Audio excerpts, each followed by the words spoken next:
Tu crois que les héros sauvent le monde, qu'ils protègent, qu'ils inspirent. Mais si c'était l'inverse, si leur existence rendait tout le monde plus faible? Parce qu'un monde qui dépend d'un héros est un monde qui a déjà échoué. All Might, Gojo, Levi. 3 héros.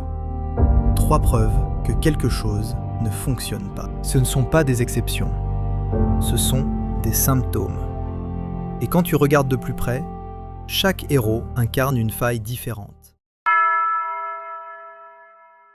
Commençons par All Might, le symbole.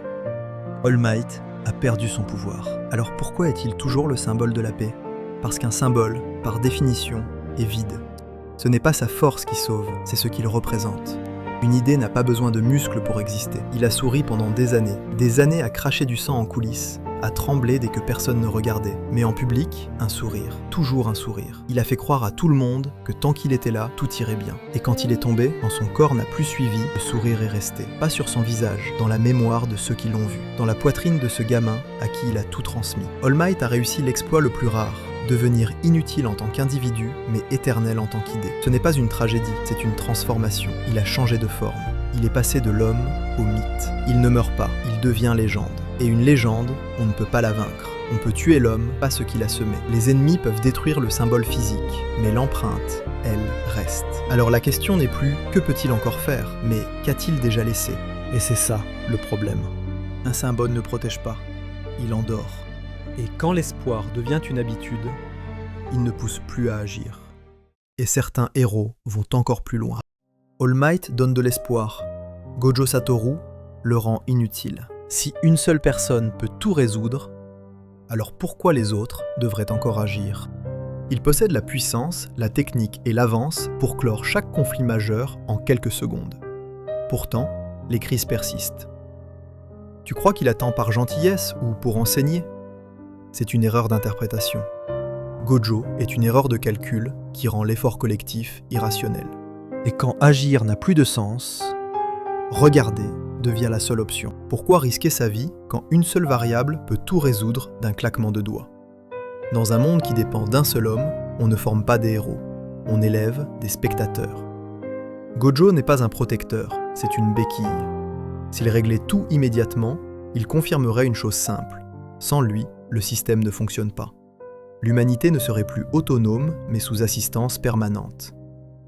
La vraie question n'est pas « pourquoi Gojo n'agit pas plus vite ?», mais « à partir de quel seuil de puissance la protection devient-elle une dépendance ?» À ce moment-là, les autres arrêtent d'agir.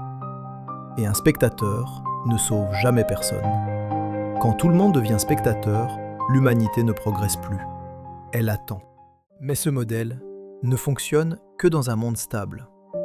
Parce qu'il existe des mondes où personne ne peut sauver personne. Levi Ackerman ne sauve pas le monde. Il survit. Et pourtant, c'est l'homme le plus fort de l'humanité. Alors pourquoi dit-il qu'il ne sauve personne? Parce qu'il a compris une vérité que les autres refusent. Un héros, ça n'existe pas. Il n'y a que des survivants et des morts. On le voit froid, sans émotion, une machine à tuer des titans. Mais chaque regard qu'il pose sur un soldat mort est un poids qu'il ajoute à ses épaules. Il ne pleure pas.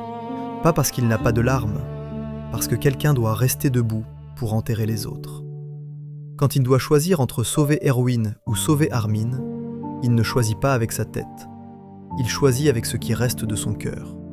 Sa force n'est pas un don, c'est une condamnation. Plus il est fort, plus on attend de lui. Plus on lui demande de porter les morts sur son dos. Quand Erwin meurt, il ne dit rien. Quand tout le monde tombe autour de lui, il continue. Parce que c'est ça, être le plus fort.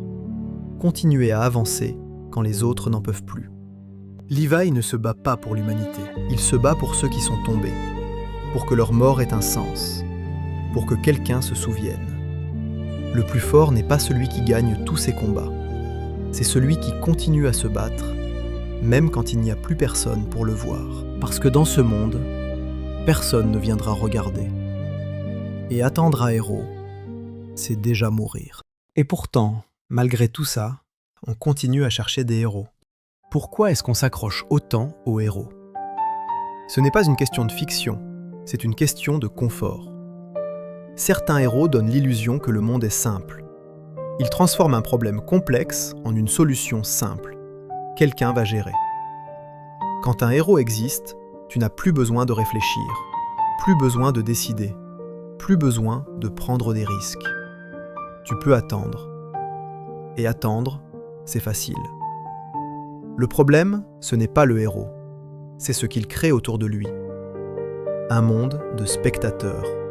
Un monde où l'initiative disparaît. Un monde où la responsabilité change de main. Et ce mécanisme ne reste pas que dans la fiction. Regarde autour de toi. Combien de fois tu attends que quelqu'un d'autre agisse ? Un leader, un professeur, un parent, un système. On nous apprend à attendre, à suivre, à obéir, à espérer que quelqu'un sait mieux que nous. C'est rassurant, mais c'est exactement le même piège. Parce que pendant que tu attends, rien ne change. Et pire encore, plus tu attends, moins tu agis, et moins tu agis, moins tu deviens capable d'agir. Un héros, au début, c'est une solution. Mais avec le temps, ça devient une dépendance. Et une dépendance, ça ne te sauve pas. Ça t'affaiblit. C'est pour ça que dans certains mondes, les héros disparaissent. Parce qu'un monde dépendant d'eux ne sait plus fonctionner sans eux. All Might rassure, Gojo remplace, Levi endure.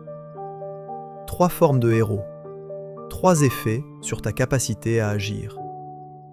Mais la réalité est simple. Les héros peuvent sauver le monde, mais ils empêchent les autres d'apprendre à le faire eux-mêmes. Alors la vraie question n'est plus « qui va nous sauver ?», mais « qu'est-ce qu'on devient quand il n'y a plus personne à attendre ?» Et si personne ne vient te sauver, qu'est-ce que tu fais ?